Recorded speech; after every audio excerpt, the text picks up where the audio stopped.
नमस्कार, आप देख रहे हैं जी मीडिया टुडे और मैं हूं आपके साथ कृति सिंह भदौरिया। भगवान को अगर किसी भी युग में आसानी से प्राप्त किया जा सकता है तो वो युग है कलयुग। जी हाँ, इस कथन को सत्य करता एक दोहा रामचरितमानस में तुलसीदास जी ने लिखा है।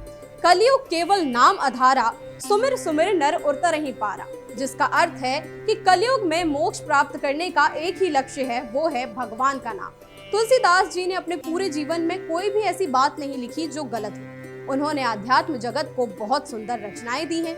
ऐसा माना जाता है कि कलयुग में हनुमान जी सबसे जल्दी प्रसन्न हो जाने वाले भगवान हैं। उन्होंने हनुमान जी की स्तुति में कई रचनाएं की, जिनमें से हनुमान बाहो, हनुमान अष्टक और हनुमान चालीसा प्रमुख है। हनुमान चालीसा की रचना के पीछे एक बहुत ही रोचक कहानी है, जिसकी जानकारी शायद ही किसी को हो।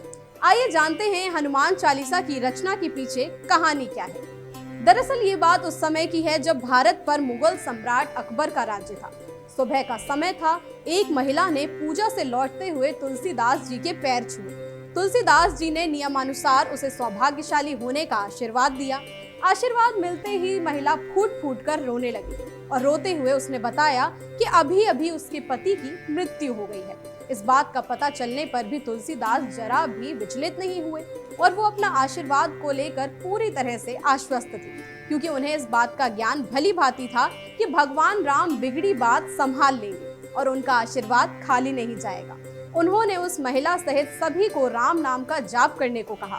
वहां उपस्थित सभी लोगों ने ऐसा ही किया और वो मरा हुआ व्यक्ति राम नाम के जाप से जीवित हो उठा।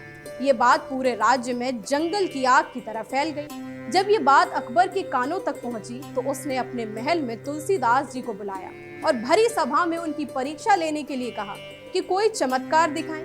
ये सब सुनकर तुलसीदास जी ने अकबर से बिना डरे उसे बताया कि वो कोई चमत्कारी बाबा नहीं है, सिर्फ श्री राम के भक्त हैं। अकबर इतना सुनते ही क्रोध में आ गया और उसने उसी समय सिपाहियों से कहकर तुलसीदास जी को कारागार में डलवा दिया।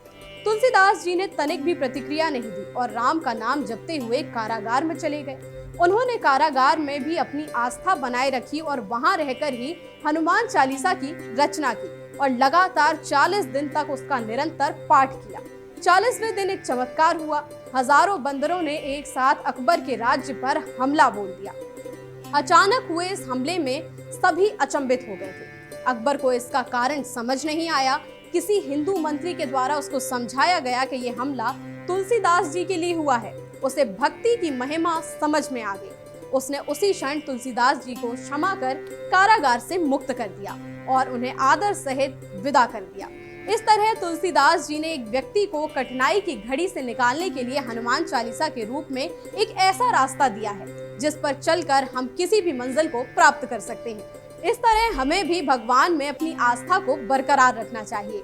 ये दुनिया विश्वास पर ही टिकी है। अगर विश्वास ही ना हो तो हम दुनिया का कोई भी काम नहीं कर सकते। हनुमान चालीसा को लेकर आपकी क्या राय है, हमें कमेंट करके जरूर बताइएगा। फिलहाल के लिए इतना ही। ऐसी ही रोचक जानकारियों के लिए देखते रहिए जी मीडिया टुडे।